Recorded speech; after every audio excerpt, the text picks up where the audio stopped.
बेपार तो प्रत्येक वर्ष भी होउची ए वर्ष भी होउची किंतु प्रत्येक वर्ष ठारू ए वर्ष आउटी बहुत भल होईची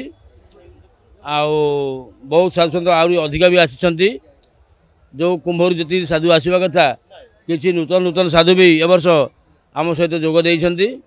बर्तमान जो खंडगिरी पहाड़ चलचंचल साधुमय बा जमती गोटे पोखरी रे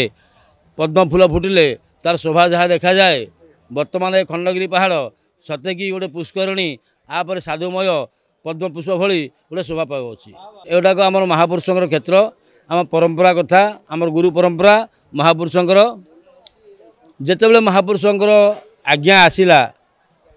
प्रभु जीवे वर्ष कुंभरे आमे ताको विश्वास कर नथिलु मु भी जानि नथिली आमर पिला माने केतेटा विघ्न तैयारी कर देहिंदी तापर मु जानिनी आमर कलश यात्रा माने जागमरा बड़ पोखरु एठी हवा पई खाली थिला कलश यात्रा ही आसीबो ये सबू खूब कम समय भीतर अचानक भीतर से हो जाइए। एटा प्रथम प्रभुंकर विग्रह एटी आमर केबे स्थापित होई नथिला किंतु एई वर्ष किंतु एटा ता स्थापित हैला। आमर जेमती वैदिक विधान अनुसार जेमती सकाळ जो कर्म अच्छी यज्ञर कर्म अच्छी ये खंडगिरी साधुमेलार कर्म अच्छी सकाळ आमर जो घट बस 108 घट बसची आमर